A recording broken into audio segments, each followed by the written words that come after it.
नमस्कार, मी भाग्यश्री फाटक. मार्केट आणि मी हा सोप्या मराठीतून शेअर मार्केट समजावून सांगण्याचा माझा एक उपक्रम आहे. अमेरिकन मार्केट तर तेजीत होतं. तिथल्या बँकांचे रिझल्टसुद्धा चांगले आले आणि थोडंसं नरमाईचं धोरण ट्रम्पकडनं जाणवलं. स्मार्टफोन आणि कम्प्युटर्स चायनीज टॅरिफमधून वगळले. सेमीकंडक्टरवर ॲडिशनल लेव्ही लावली जाणार. इम्पोर्टेड सेमीकंडक्टरवर एका आठवड्यात नवे टॅरिफ लावले जातील असं ट्रम्पने सांगितलं.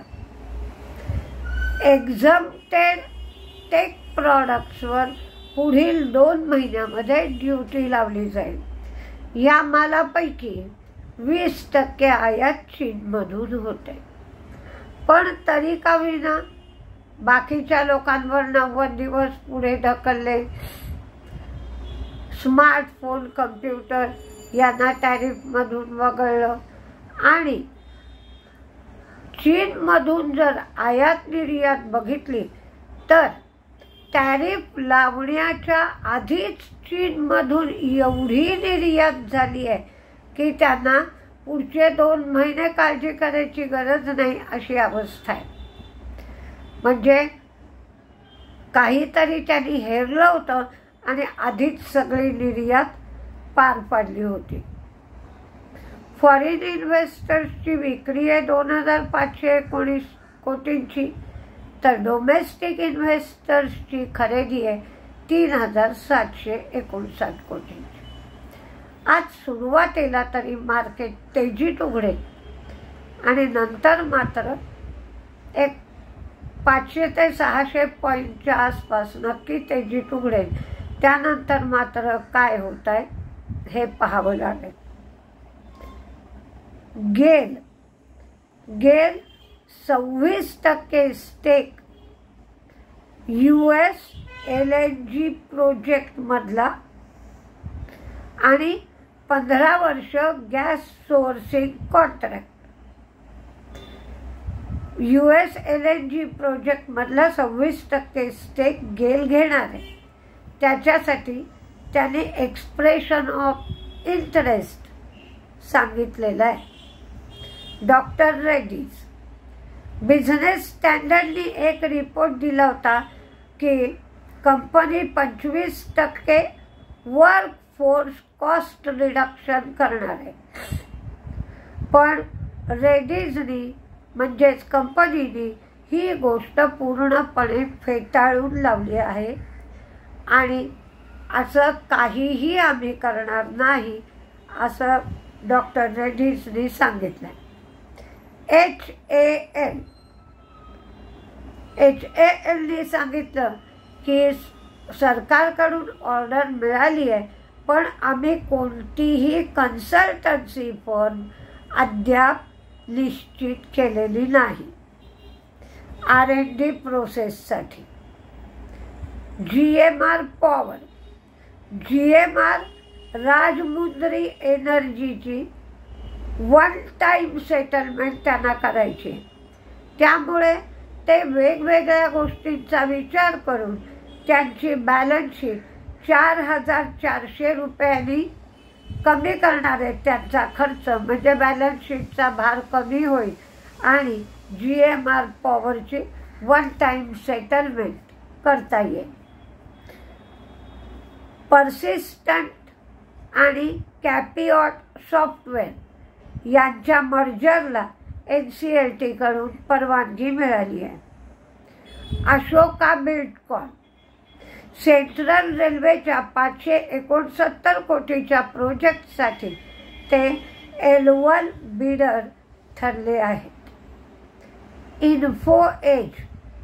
इन्फोएजची स्प्लिटची रेकॉर्ड डेट ठरवण्यात आली. अमेरिकेमध्ये टेक्नॉलॉजीचे शेअर तेजीत होते आणि जे 7 स्टॉक्सचं इंद्रधनुष्य त्यांचं ते सगळे साथीच्या साथी शेअर्स तेजीत होते. एनव्हिडिया, ॲमेझॉन, ॲपल वगैरे. ICICI बँक 19 एप्रिलला फंड गोळा करण्यावर ते विचार करणार आहेत आणि तसाच विचार JK सिमेंट आणि 361 वॅम सुद्धा करणार आहेत.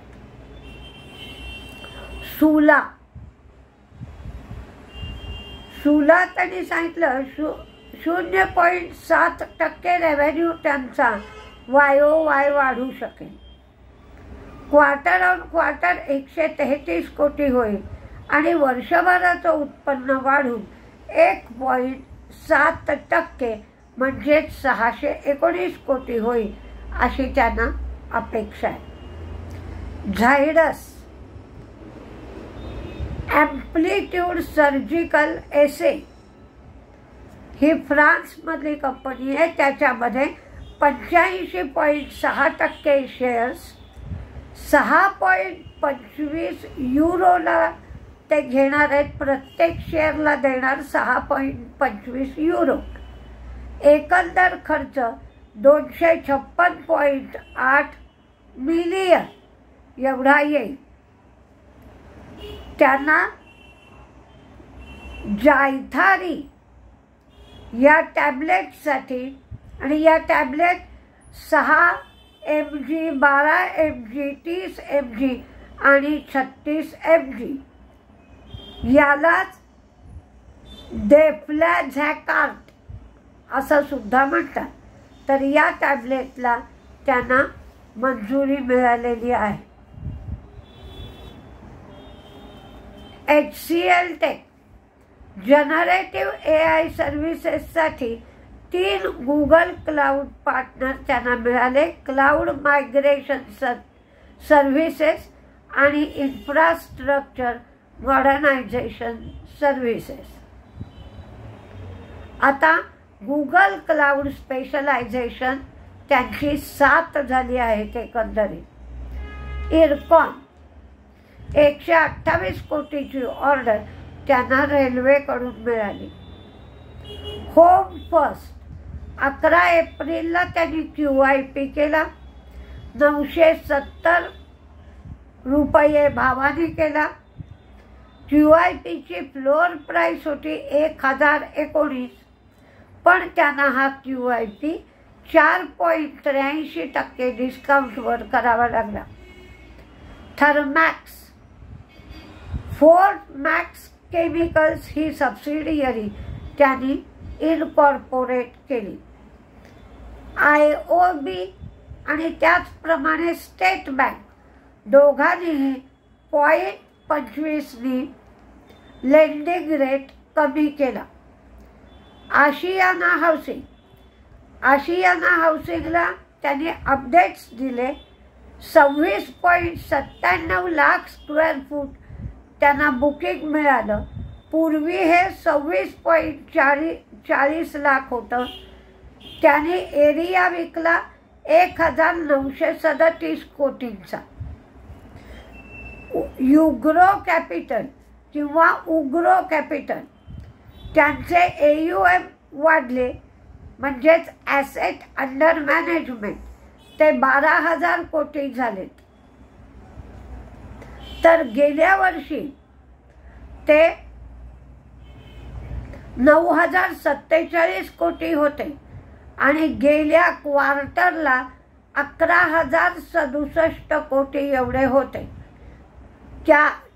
त्याच्याशी तुलना करता यावेळेला 12,000 कोटी ॲसेट अंडर मॅनेजमेंट झाल्या.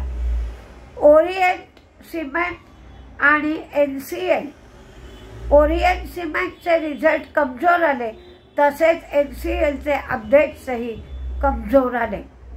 सिम्फनी ऑस्ट्रेलियन आणि मेक्सिकन सबसिडियरीमध्ये ते डायव्हेस्टमेंट करणार आहेत.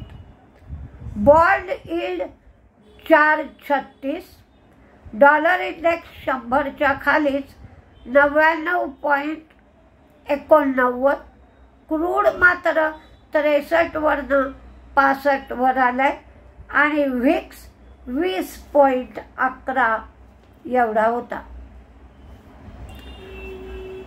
स्कायमेटने सांगितलं होतं की यावर्षी पाऊस चांगला पडेल. तर आज असंच IMDची पण प्रेस कॉन्फरन्स आहे. कोणते शेअर साधारण तेजीत राहू शकतात याची एक लिस्ट दिली आहे. आज मी मंदीमध्ये शेअर दिला नाही कारण मार्केट तेजीत राहण्याची शक्यता अधिक आहे.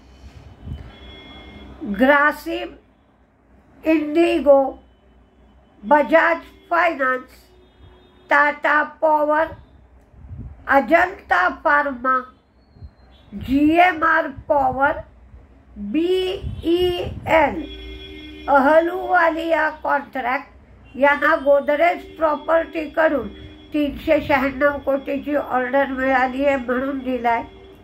Punjab national bank, ONGC, Tata motors, CAMS, Colgate, Paytm, CESC, Zydus life, Aurobindo फार्माच्या रिव्हॅरोक्साबॅन या टॅबलेटला USFDA कडून मंजुरी मिळाली. ती मी आधी बातमी दिली होती. HDFC life, ITC, Infosys, Cyient, Ashoka Buildcon त्यांना रेल्वेकडून 569 कोटीचं प्रोजेक्ट मिळालं. Poonawalla Fincorp, Kotak bank, Havells, Sagility, symphony, Ircon, PNB housing, solar industry, Indian hotel, coal India, Godrej industry, Kernex micro. कारण कवच ही जी सिस्टीम आहे ती आता मुंबईला बसवली जाते. NHPC आणि कोलगेट. तर बघूया आज काय काय होत आहे. सुरुवातीला तरी मार्केट तेजीत राहत आहे असं दिसतंय. ती तेजी टिकेल का? पण निदान ढीगभर टॅरिफ आणि टॅरिफची थोडी नरमाई यामध्ये एक रेझिस्टन्स सपोर्ट म्हणूया आपण तसा तयार झालाय. आणि त्याच्यामध्ये आता आपल्याला या आठवड्यातही 3 दिवस ट्रेड करायचा आहे ना. हाही ट्रंकेटेड वीकच आहे त्यामुळे त्यामध्ये गोंधळ आहेच. त्याच्यामध्ये आज एक्सपायरी पण आहे. तर बघूया कसं होत आहे ते 9:15 वाजता कळेलच. नमस्ते.